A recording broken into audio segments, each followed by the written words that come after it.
Thank you very much, everybody, for coming. You're very, very welcome. And a special welcome to Professor Chris Morash, visiting from Trinity College, Dublin.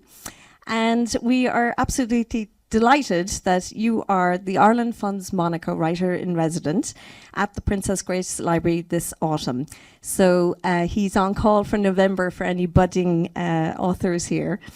We're immensely grateful for this wonderful bursary programme, and we're delighted to have the President of the Ireland Fund's Monaco here with us this evening, Madam Guadalupe Smurfett, so thank you so much for coming. We're also honoured to have all three of our trustees, the library trustees, who are part of the board of the library, so they'd be delighted to meet you all afterwards. So a little quick blurb on the Ireland Fund's Monaco bursaries. They were established to enable literary and academic writers born or living on the island of Ireland to pursue a project during a one-month residency here. And that's exactly what Chris is doing.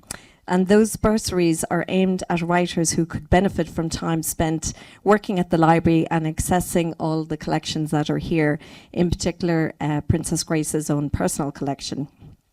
So I can verify that Professor Morash has been busy at the collections and leveraging his time here to benefit his own work in progress, which is a book. He'll tell you about that. But also to bring back to his students in Trinity, and thousands go through the halls of Trinity and previously in your role at Maynooth University. So his joy at finding first editions here has been fantastic, and it really does affirm the importance of the library here, our role here. So a little bit about Chris. He is the Seamus Heaney Professor of Irish Writing in Trinity College, Dublin, which is Ireland's #1 university, and his post is dedicated to the teaching and research in the School of English. So Professor Morash has also previously served as the university's Vice Provost and is a Fellow of Trinity also. In addition, he is a member of the prestigious Royal Irish Academy, and you have to be invited to join that. Professor Morash is the author of numerous books and has published histories of Irish theatre, Irish media, especially The Telegraph, and I hope you'll tell us a bit about that, and the Irish novel. Much of his work has been on Irish theatre, with books on theories of space and a monograph on Yeats theatre. His most recent book was published in 2023, entitled Dublin, a Writer's City, which is the first of a series called Imagining Cities, for which he is the editor for Cambridge University Press. And he is actually currently editing the Cambridge History of the Irish Novel, and that's due next year, if I'm correct. So in parallel, he's also writing a book about Irish literary salons, and that's why we're here tonight. We're going to get a wonderful sneak preview of your research on that topic. And Chris has given keynote addresses to many of the major Irish Studies associations, and he also delivers the annual Dublin UNESCO City of Literature lecture. If that wasn't enough, he chairs the judging panel for the Dublin Literary Award, and I was delighted to attend that this past summer. It is the world's richest prize for a single novel in English.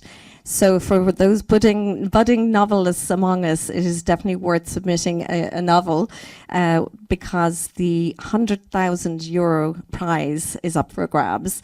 But I should underline that there are strict governance rules, so no favours from Chris later. But it does underline how instrumental Ireland is in giving a platform to writers and to really helping boost. It doesn't have to be an Irish writer to win that prize. It's an international prize. So, and just chatting to Chris earlier, I was asking how he ended up in Ireland, and he explained that he was awarded his PhD and was about to return to his native Canada when he was offered a lecturer position at Maynooth University in County Kildare, very prestigious. So a very early career achievement to teach. But I'd like to welcome his wife, Anne, who's here, so you can ask her later how much influence she had on his decision to stay in Ireland. So, But speaking of influence, I wanted to end by reading out a testimonial that I found on the University of Maynooth, one of his students, who is now grown up and working with decades of experience behind her. She's working in PwC in advisory and change management. So, quote, "One of my lecturers, Chris Morash, was a significant influence in my student days. He opened my eyes to critical thinking and reasoned argument. As a very young undergraduate, the jump from school to this new way of thinking was huge. His insights into how we think about the world based on the information we are faced with, how this shapes our ideas and how we can change our thinking and modify behavior as a result, really struck me. It was the catalyst for my interest in communications and change management." So very impressive. So dear audience, expect to have your eyes opened and to leave here viewing the world differently following Professor Morash's evening. And I'd like to welcome you to take the mic. Thank you very much. Thank you very much, Paula. Thank you. Thank you for that, that very generous introduction. Before I begin as well, I mean, I really do have to say some very sincere thanks to the people who were responsible for me being here. The Princess Grace Foundation Monaco, the Ireland Funds Monaco. And I know from work I would have done myself in Trinity that putting together that kind of philanthropic work to fund something like this involves a lot of very special skills. It involves patience, it involves goodwill, it involves generosity, it involves vision. And when those things come together, I think we have to applaud them and we have to acknowledge them, and I'd like to do that here. The other thing I've experienced here, apart from generosity, goodwill, vision, and patience, has been hospitality. And I just also like to really thank the people here in the Princess Grace Irish Library. Paula, the redoubtable Geraldine, who is somewhere, I just saw her down the back. Sheila, I mean, I have felt at home here. I've only been here a week or so, and I feel absolutely at home. And it's entirely suitable that hospitality is something that's been very much on my mind, because in some ways it's what I'm going to be talking about this evening. I'm going to talk about literary salons, and it's an interest that developed out of the last book that I published, the one Paula mentioned, Dublin, a Writer's City. Just by the way, these books here, thank our Roxanne, our intern, for setting these up so artfully. Instead of using PowerPoint slides like most people do, I thought, why not use the real thing? We've got a whole building full of it. So this book I just published in 2023, Dublin as a Writer's City, is about the way in which when we inhabit a city that has been imagined by writers, it changes the way in which we inhabit that city. It changes the way we walk down a street, the way we see a building. I once suggested to the Lord Mayor of Dublin that fictional characters should have a vote. She was puzzled. But there is a sense in which when you live in a city that has that rich literary imagining, you inhabit it in a different way. And as I was working on that book, I became interested in the question of what happens behind the closed doors. What happens in the parts of the city you don't see? What happens in the private houses? And that got me interested in literary salons. So first, a word about literary salons. The word itself and the concept, like all good things in this world, are French. The literary salon really originates, I suppose, in 17th century France, in the French court, where typically women in the court would start to bring together groups of people who were good talkers, writers, philosophers, thinkers. And we start to get gatherings that are based not around hereditary titles, not around other forms of power, but around the ability to talk, around, if you like, merit, the ability to talk. Didn't matter how the room was decorated, how you dressed, what food was served. The important thing was to be able to carry on an interesting conversation. And as this moved to the English-speaking world, Irish people, perhaps not surprisingly, became quite important in this.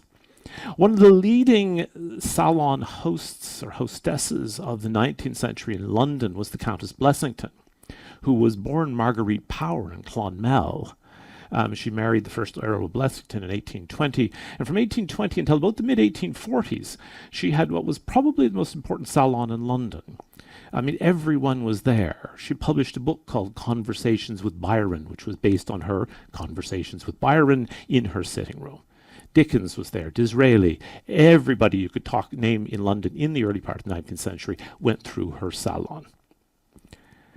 If you move ahead to Dublin in the later part of the 19th century, particularly 1860s, 1870s, the key literary salon was in the home of the parents of Oscar Wilde, Lady Wilde, Speranza as she was known, and Sir William Wilde, in their home in number 1 Marion Square. And I think there's a good argument that young Oscar's ability to carry on a lively conversation was learned very early in his parents' house in Marion Square.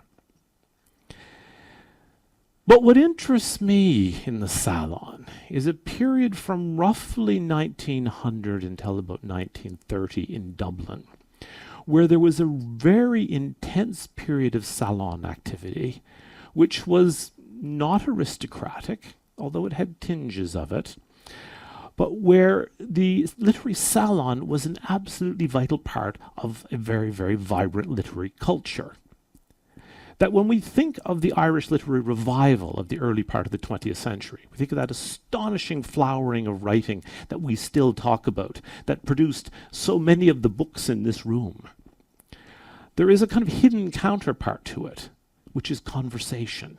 Conversations that took place in private rooms. Let me just make this a little bit more specific. Take out our appointment diaries. If you were in Dublin in that period between about 1900 and 1930, and you were a young writer, and it was a Saturday evening, well, what would you do? Well, between 1908 and about 1910, you could go to George Moore's house. Where's George Moore? I have him here, and here's his 3 volumes of his Hail and Farewell. George Moore was, by the time he arrived in Dublin, he'd spent the 1880s in Paris, most of the 1890s in London, and he arrives in Dublin, gets himself a very nice house just off Stephen's Green, and sets up a Saturday night salon. His salon was a little bit like a version of the Edward Albee play Who's Afraid of Virginia Woolf, where the favorite game is Get the Guest. You really had to have your wits about you in George Moore's salon. But people didn't realize how much they should have had their wits about them until in 1811 the first volume of Hail and Farewell appeared, and people realized that he'd been taking notes. Somebody once said, as the book started to appear, that half of Dublin were terrified that they wouldn't be in the book, and the other half were terrified that they would. He left town not too long after. It appears in 3 volumes, 1911, 1912, 1914, and by 1914 he had settled in London and seldom came back to Dublin. You could also, on Saturday evenings, if you sort of wanted a bit of conversation that was a bit less bloodthirsty, you could go to a place called 5 Seaview Terrace, which was off the Nutley Road in Donnybrook, which is around where RTE is now. And there was a man who had a house there, fairly ordinary sort of house, named Stephen McKenna. Stephen McKenna had been a journalist. He had covered the Russian Revolution of 1905 from St. Petersburg. He was a self-taught classicist. He'd taught himself Greek and had translated the Enneads of Plotinus, probably the best translations to Plotinus. And he had a regular Saturday evening salon. People who were there said they regularly saw the writer Porrick Colum, they saw George Russell, who I'll get to in a minute, and they saw the playwright John Millington sing, the newspaper editor Arthur Griffith. A lot of Dublin passed through that sitting room. So that's your Saturday evening. Sunday evening, you could get up for a period, you could drop by the rooms of Lennox Robinson, who was a director in the Abbey Theatre, and on Sunday afternoons you could drop by Jack B. Yeats' studio. There's actually a very nice Jack B. Yeats in the room next door, where you could see what he had on the easel.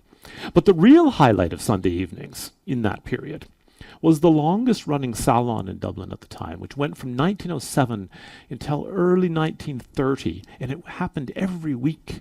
It was the salon that was hosted by George Russell, A.E. And where is my George Russell? Nope, that's Yeats. No, where is he now? I thought we had George Russell somewhere here. Can somebody see poems by George Russell? I should have... Where have we orchestrated George Russell? Oh, there we are. Selected poems by A.E. He published under the pen name of A.E. His real name is George Russell. Remarkable man. Born in Lurgan, County Armagh, he, in his teens, began seeing visions, began seeing spectral beings, which he was convinced were there, and he continued to see throughout his life. And he painted them. There's literally hundreds of canvases, and when you encounter these canvases, I actually saw one that somebody had about 2 or 3 weeks ago, just before I left Ireland. Remarkable things. He also published poetry. He wrote novels. And in 1897, Horace Plunkett, one of the Plunkett family that ran so much of Ireland at the time, asked him if he would edit the journal of the Irish Agricultural Association Society. Not a very promising sounding organization, but it was the cooperative movement. And that journal, the Irish Homestead, became the place where, for instance, James Joyce was first published. People like Porrick Colum were first published. A lot of the major Irish writers of the period first were published there by our friend A.E. George Russell. And every Sunday night he had a salon. Fairly ordinary house, Rathgar Avenue, 25 Rathgar Avenue, and he would talk about everything under the sun, from poetry to beekeeping to Hindu mysticism. So that's your Sunday night.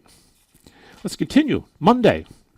From 1922 until 1928, you could go round to Marion Square, 82 Marion Square, and the Yeatses were at home. W.B. Yeats and George Yeats had an open house every Monday night in that period that they were there. And that's fairly remarkable because, Yeats wins the Nobel Prize in 1923. So you could just kind of pop up to Marion Square unannounced, without an invitation, go through the door, and there's the Nobel laureate. And there are some wonderfully funny accounts of young writers, such as Monk Gibbons, who I have here, later writes a novel, Mount Ida. L.A.G. Strong, who later writes novels, showing up at Yeats's door as young men. And he was at home from 6:30, but nobody showed up at 6:30 that knew better. And Monk Gibbons shows up at 6:30 and finds himself alone and face to face with Yeats, which was a rather scary prospect. But again, this was part of the cycle. That was Monday night.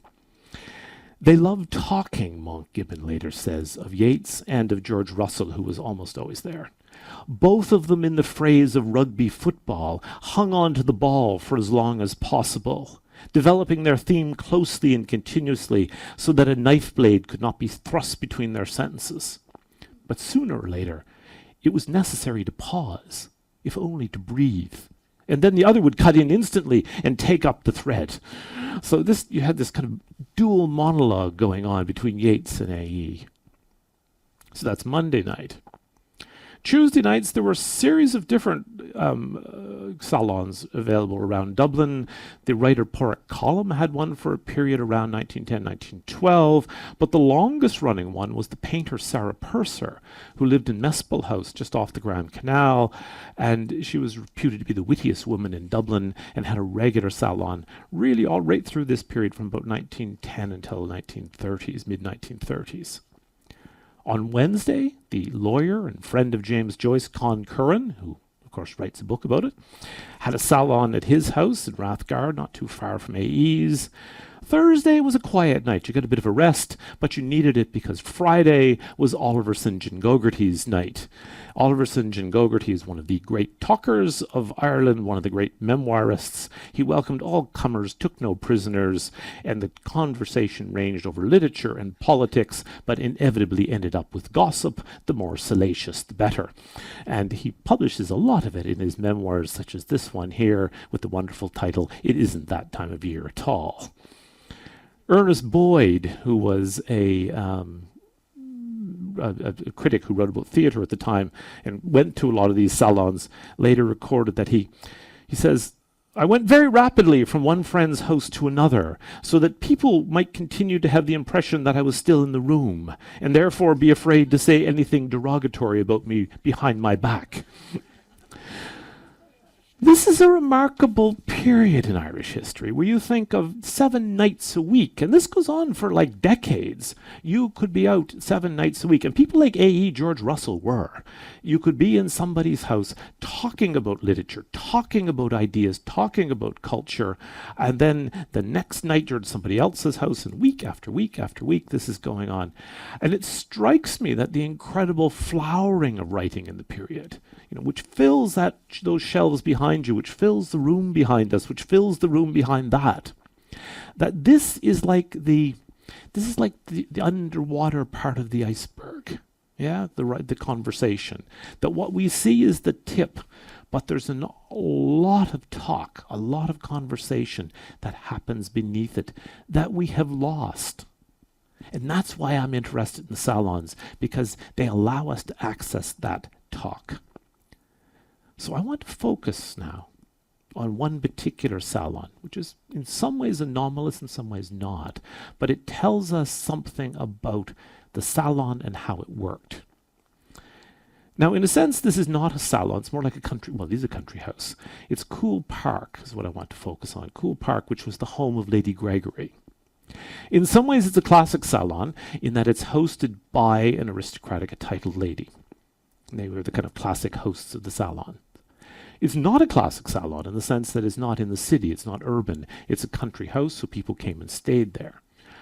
But what happened in the evenings, the kind of conversations, I think tell us a lot about that salon culture in Ireland in the early part of the 20th century. Now, in order to look at what happens in Coole Park, we have to go back before Coole Park. So before Lady Gregory was Lady Gregory, she was born Isabella Augusta Peirce in 1852. She marries a man named William Gregory, so William Gregory, and she's only 28 years old, and she marries in 1880. William Gregory is considerably older than she is. He's 64. And he'd been a member of Parliament twice. He'd been governor of Ceylon, as it was at the time. And he had been a very serious gambler, loved to bet on the horses. The turf is a bitter schoolmaster, he wrote to a friend, and heavy on the school fees that it extracts. So by the time she married him, he'd gambled away most of the lands around Coole Park. But what he had gained was a rather large circle of friends in London. That gambling may have got rid of his money, but it kind of gained him friends. And he was a member of the Athenaeum Club in London, and it soon came about, Lady Gregory writes, that many of his Athenaeum friends became my friends. And they included a very impressive circle of people. So I want to look a bit at Lady Gregory before she comes to Ireland. They included travel writer A.W. Kinglake, the painter Frederick Burton, the archaeologist Henry Layard, the novelist Henry James, with whom Lady Gregory became quite close. Of all the writers, she says in her diary, Henry James was the one who came nearest to the shaping my life at that time. The Irish historian W.H. Lecky and his wife Elizabeth were close friends. Lecky prophesies that I should go on writing, she says in her diary. He says it is like drink. Robert Browning was a friend. So was Anthony Trollope. Trollope was a friend of Sir William Gregory's from when they were both in school together at Harrow. And it's actually rumoured that Phineas Finn, the fictional chief secretary for Ireland in his Palliser novels, was actually based on Gregory. Now, Lady Gregory arrives in this London world, coming from a big house in the west of Ireland that she says herself was not a great place for talk, and she's thrown into a world of conversation. If you're going to talk Assyrian history with Henry Layard, or you're going to talk novels with Henry James, you needed to have your wits about you. This was not idle chatter about the weather. But more than that, London in the 1890s had developed a very particular kind of conversational style. It's one where one needed to be able to speak on just about any topic, but the specialist or the monologuist was unlikely to get a return invitation. Sincerity could be a positive impediment, and rogue efforts to explore a topic with any kind of extended or serious thoroughness could always be undercut by a really good epigram. You needed to know your topic, but more important, you needed to know how not to bore. It was a world where conversation was a kind of competitive blood sport, where the witty retort trumped the logical argument every time. And of course, this was the world with sort of conversation as a battle of wits, a duel with drawn epigrams that Oscar Wilde, of course, landed into and used for his society plays such as The Importance of Being Earnest. Now, what interests me about this world of London in the 1890s in which Lady Gregory finds herself is the way in which conversation is understood as an art. That how you converse is as important as what you say. And she is very perceptive about this in her memoirs. She is very good at analyzing what's going on around her. She writes this at one point.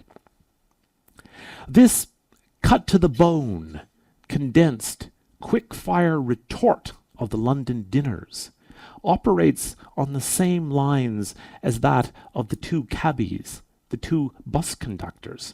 One may hear shouting an epigram at each other as they pass after a momentary block in Piccadilly. And she goes on to say something quite arresting. This London talk, she says, may indeed, as it follows its evolution, become even too rapid for words and become symbolic. Now, her husband, Sir William Gregory, passed away in 1892, March 6th. She's 9 days short of her 40th birthday. And just as she didn't technically inherit Coole Park, it went to her eldest son, Robert, she but more or less inherited it. She didn't technically inherit Sir William Gregory's friends, but she did. So they kept coming. The salon continued. On her husband's death, one friend wrote to say that he hoped her little salon in St. George's Place would continue as it was the most agreeable in London.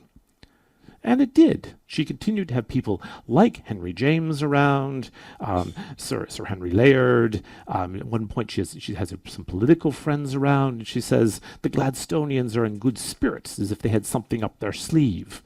George Moore, who lived in London at the time, makes an appearance. George Moore called in this evening, perfectly satisfied with his new novel, A Drama in Muslin. But increasingly after her husband's death, she feels herself drawn to Coole Park. She says, it was not until after my child's birth that I began to really care for Coole, and it's not until after her husband's death that she really spends time there. And as she spends time there, she also starts editing her husband's writings, his journals. And she really misses them. I mean, in her journal at one point she says, "Oh, my husband, do you know how little I have forgotten you?" This is late 1893. So a couple of things come together. She's spent a decade in London going to dinners where conversation is an art. And then suddenly she's pulled away from that, moves to this estate in the west of Ireland, starts to write, first, as I say, with her husband's materials.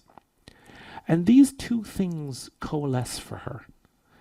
And there's a marvelous passage in her journals, and she keeps journals and diaries throughout her life, and they're wonderfully perceptive, and they've been edited. There's a lovely edition of them here. In one of her journals later on in life, 1929, she's looking back through passages from this period in the 1890s, and she realizes something. And when I read this for me had tremendous explanatory power. She says, "If I had not married, I should not have learned the quick enrichment of sentences that one gets in conversation. Had I not been widowed, I should not have found the detachment of mind, the leisure for observation, necessary to give insight into character, to express it and interpret it.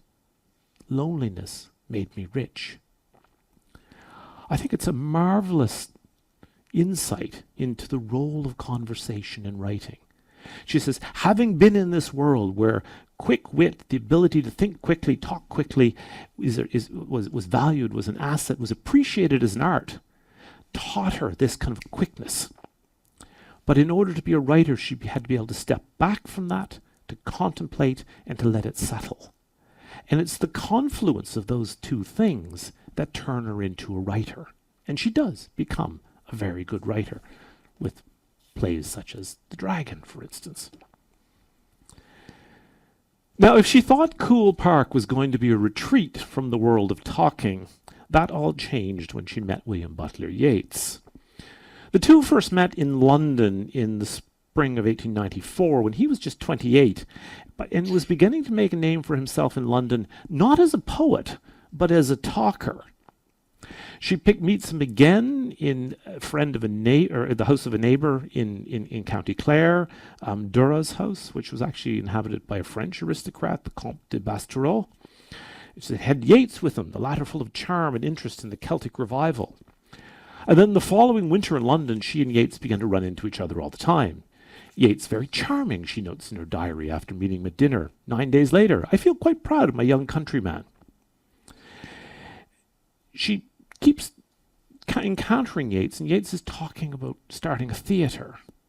She says, met Yeats at dinner, very full of playwriting, talking about taking a building or building a little theatre in the suburbs of London to stage his own plays.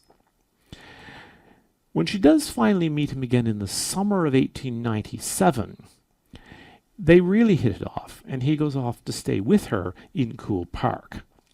Now, if there's a kind of mythical origin for the Irish literary revival, it's that summer of 1897 where Yeats and Lady Gregory meet, not for the first time. They had been weaving across each other's paths for 3 years at that point, in the company of Edward Martin, in Duras house, the house of the Comte de Baskerville, and decide to found a theatre. And a few days later, go into Lady Gregory's drawing room in Coole Park and draft the manifesto of the Irish Literary Theatre. And if this talk were a history of the Abbey Theatre, that would be our starting point. But we'll let that little narrative line go off on its own tangent, because that's not what I'm interested in here. I'm more interested in the conversation that happens. Yeats starts to become a regular guest in Coole Park from that point onwards. He begins to stay with Lady Gregory, becomes almost proprietorial about the place. Yeats starts inviting other people over. He invites A.E., for instance. The first afternoon, this is Lady Gregory writing in her journals, in her diary, I took the two poets across the lake to the Cromloch. There was a kind of a lake dwelling, a sort of prehistoric lake dwelling in the middle of the lake at Coole Park. There's a lake there called a Turlough, which is a lake that only fills up at certain times of the year. When it rains a lot, there's a lake. If it doesn't rain, there's no lake. So it had rained, so they rowed across to the Cromloch and sat there until they saw a purple-clad druid appear. Now, Lady Gregory recounts this as if this is not a strange thing. But what she does get excited about is the conversation. In the same entry in her diary, she says, I wish I could put down the brilliant conversation of the evenings. George Russell, very quiet, but the other, Yeats, most brilliant, pouring out ideas in rapid succession, hair-splitting, fanciful, full of wit and poetry, deep and subtle thought. His stories of his London friends made us laugh until we cried. What is interesting with Lady Gregory's journals and her diaries is how often she comments on conversations in terms of the quality of the talk. The way another might comment on the quality of the wine or the consistency of the creme brulee. She talks about how good the talk was. Quite often she doesn't actually tell us what was said or even what the topic was, but just how good it was. And what we start to see there is a Yeats emerging, not Yeats the writer, but Yeats the talker. And once you start to find that Yeats, you can start to find him in other places as well, including in his own autobiographies. There's a section of Yeats's autobiography entitled 4 Years, 1887 to 1891, where he's in London. And he talks about going to effectively salons in London, and he's constantly commenting on the quality of the conversation. Here he is talking about a Sunday evening that was held by newspaper editor W.E. Henley. We gathered on Sunday evenings in 2 rooms, with folding doors between. I can remember a meeting with Charles Whibley, Kenneth Graham, author of The Golden Age, Barry Payne, a well-known novelist, R.A.M. Stevenson, art critic and famous talker, George Wyndham, later a cabinet minister and Irish chief secretary, and now or later Oscar Wilde, who was some 10 years older than the rest of us. When you put Yeats around the table with Wilde, you suddenly start to see a different Yeats. My first meeting with Oscar Wilde was an astonishment, writes Yeats. I had never before heard a man talking with perfect sentences, as if he had written them all overnight with labour, and yet spontaneous. And he goes on to compare Wilde, who we all know, with this forgotten figure, R.A.M. Stevenson, who nobody remembers, who was an art critic. He was the actually cousin of Robert Louis Stevenson, who wrote Dr. Jekyll and Mr. Hyde. But everybody around the table where Yeats was gathered with Wilde thought Stevenson was the better talker than Wilde. Wilde's charm, Yeats observed, was acquired and systematized, a mask that he only wore when it pleased him, while the charm of Stevenson belonged to him like the color of his hair. I was convinced, he says, by some obscure meditation, that Stevenson's conversational method had joined into my elders, content with charm and humor, whereas in Wilde he saw something different. Yeats writes, when Wilde said, Mr. Bernard Shaw has no enemies, but is intensely disliked by his friends. He says, I knew it would be a phrase I would never forget. Look at what Yeats is doing here. Not commenting on the subject of the conversation, but the style. Yeats looking at how Wilde talks in these perfectly formed sentences, and that is the point of what's happening. It is the craft of the conversation, not the content. So when Yeats and Lady Gregory get together in that summer of 1897, what we now start to see are two accomplished talkers, two connoisseurs of talk meeting. So you can be fairly certain that they didn't just chat about the weather, that they were talking and talking about talking. So Coole Park becomes a place where you went for the talk. Violet Martin, who was one half of Somerville and Ross, and where do we have some Violet Martin here somewhere, some Somerville and Ross somewhere here on the table.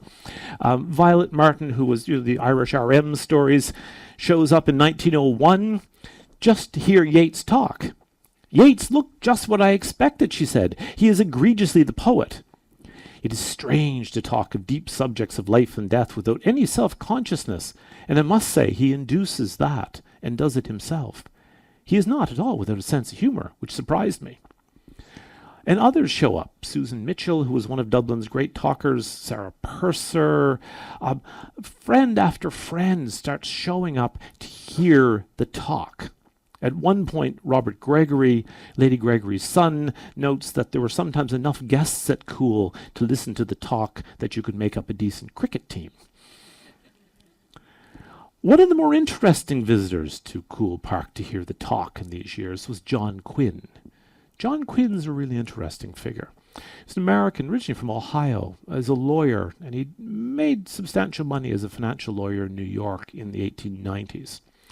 But by 1900, he was starting to become a collector of literary manuscripts and also a collector of art. I mean, he later goes on to become a fairly serious collector of early Matisse, Rousseau, Picasso, but at this point he's collecting literary manuscripts. At one point he does a deal with Yeats when Yeats's father, John B. Yeats, who's a portrait painter who had a great talent for getting through money. John Quinn makes a deal with Yeats that if Yeats gives him his literary manuscripts, that John Quinn will provide Yeats's father with an income. Enough to keep him going, but not enough that he can squander it all at once. And the result of this is the fabulous collection of Yeats manuscripts in the Berg collection of the New York Public Library. That's how they all ended up there. But anyway, John Quinn, 1902, comes to Ireland. And he says the main reason he went there was for the conversation. One of the chief charms of my repeated visits to Coole, he's writing this later, lay in the stores of good talk and anecdotes by Yeats and Hyde. During the whole time of our visit, the sparkle and brilliancy of the conversation never failed. And I think when John Quinn organizes Yeats's first speaking tour of the US in 1904, I think what he's trying to do really is bottle the talk that he hears at Cool and take it on tour in America, that he wants to kind of export it. At another point, he observes something I think is quite perceptive. John Quinn says this of Yeats. Yeats, he says, is the best talker I have ever listened to, and he does love to talk. So long as he can amuse himself and interest others with good talk, he will not write. I think both Quinn and Lady Gregory realized that with Yeats, you had to give him interesting people to talk to, and you had to let him talk, but not too much. It's kind of like some writers with drink. You had to keep them going, but not tipple over. And I think that's what happens in Cool, that Lady Gregory cultivates a salon so that Yeats can have this sparkle of conversation, but also have a place where he can retreat in the mornings and sit down with a pen and actually write. Now I want to leave Yeats and Lady Gregory chatting away in Cool for a moment and move to a different kind of conversation, because one of the things that becomes apparent to me as I look at these literary salons is that when you get people who understand conversation very carefully, they understand different styles. So there's this rapid fire style of conversation where wit, where epigram, inventiveness are all treasured. But there's other styles of conversation that form, and we find them in Cool.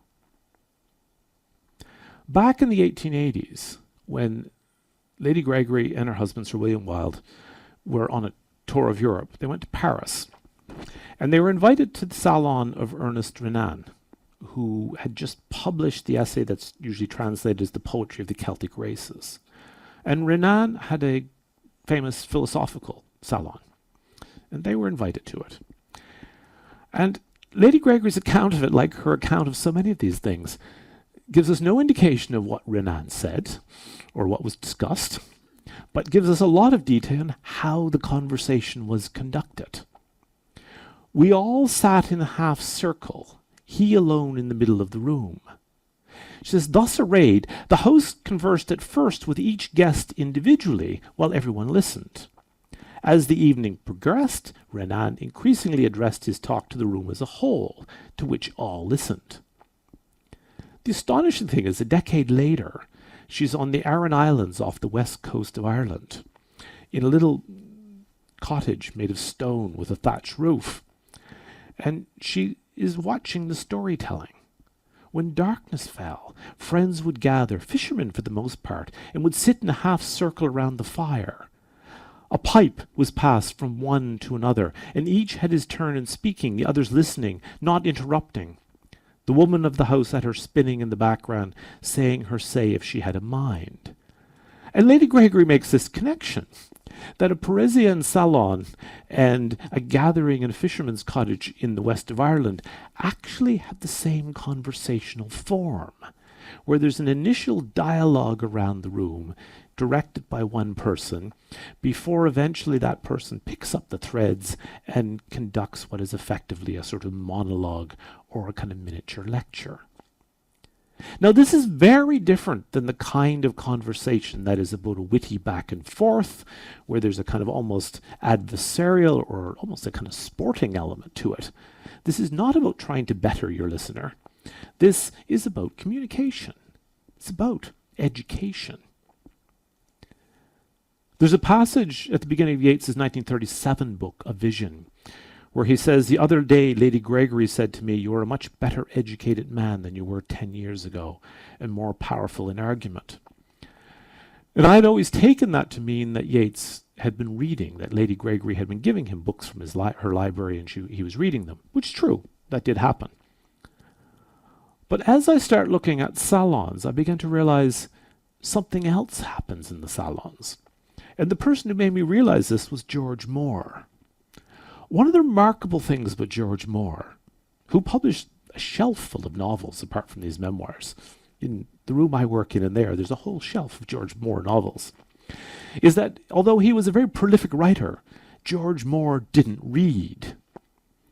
Moore never acquired the habit of reading, observed his friend, the librarian John Eglinton, and even had something of the puzzled admiration of an illiterate person for those who could content themselves with that resource.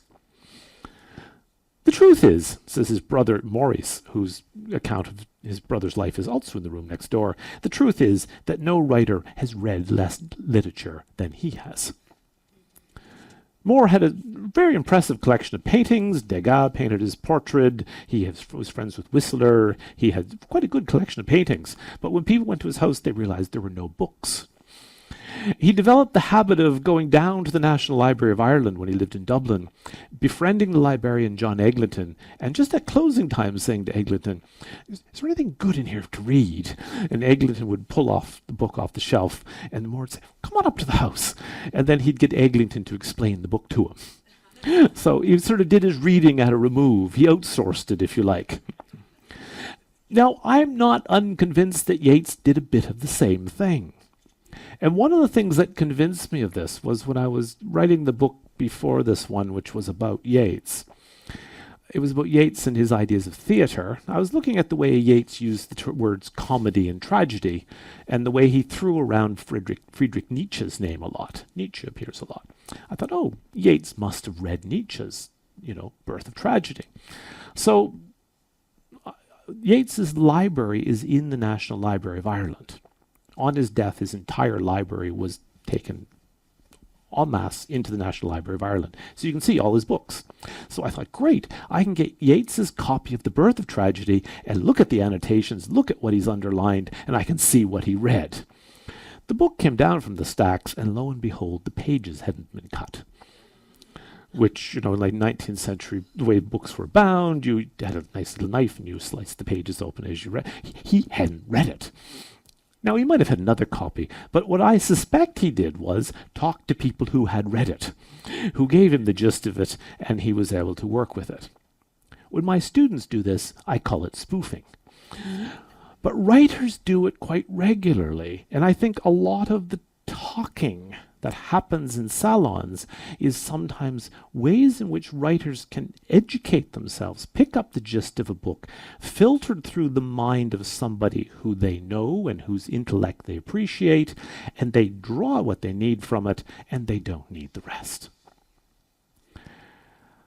In Cool Park, there is a further form of conversation that takes this to an extreme.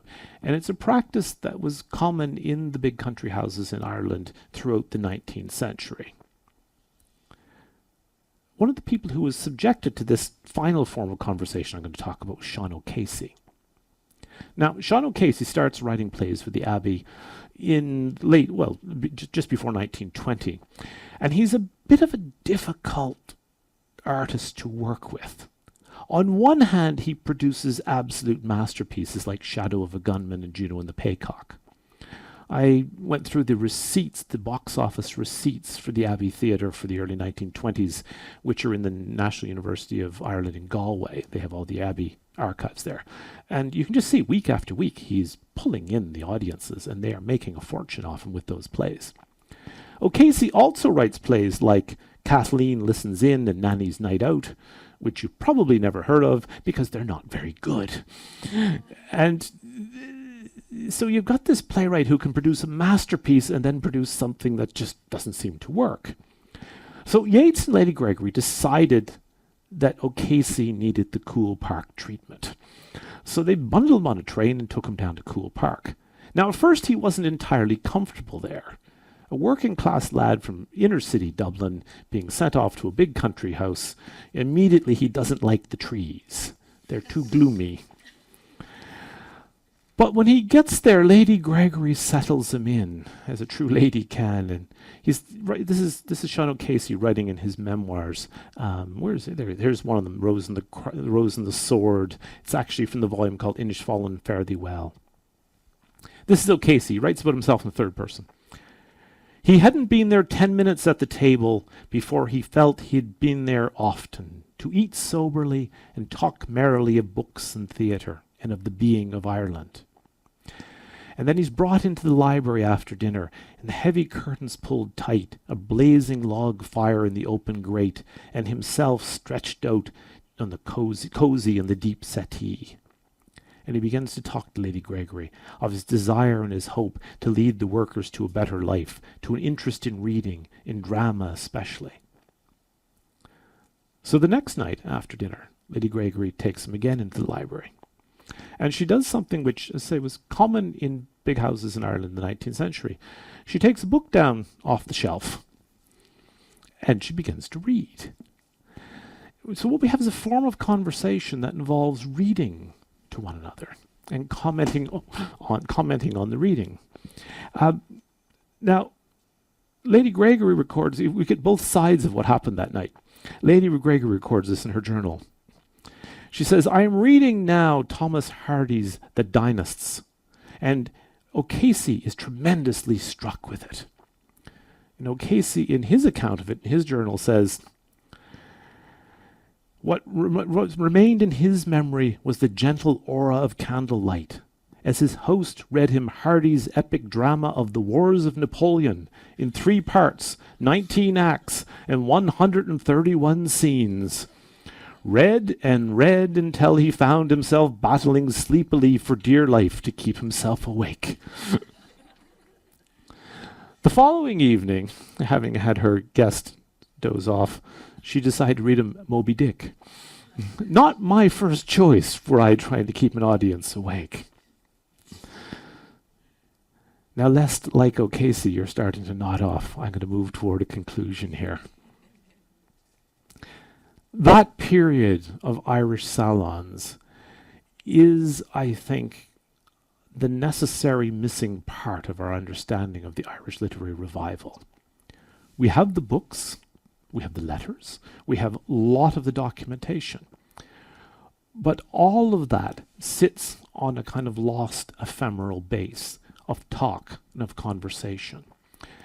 And it's not just my interpretation of this. The people who were there at the time talk about talk as people who are conscious of conversation and talk as an art of conversation. So what I'm trying to do is try to recover that, to try and build that back together. And it's necessarily a futile task because talk evaporates, it just goes into the air. It's always going to be gone. But at least we can recognize it and recognize what was there. And there are enough letters and diaries and journals that we can reconstruct some of it, or at least get a sense of it. And if we can't do that, at the very least, we can get a sense of its importance, of the thing that's missing, of the thing that's not there. It comes to an end at this period of these Irish literary salons around about 1930. Lady Gregory passes away in 1932. There's a wonderful entry in her journals, again, October 1930. Yeats had just been at the house for about 3 weeks, and he's just left. He's just gone down to the train station in Gort. Yeats gone. The weeks he has spent passed very quickly. He's so full of life, of discovery, of creative work. And he talks more brilliantly than ever, so that I have to be on alert to catch the ball. Wit is like a test set up at tennis, where men strike the best, to the best gamesters. And if I strike the ball back, I'm doing my part.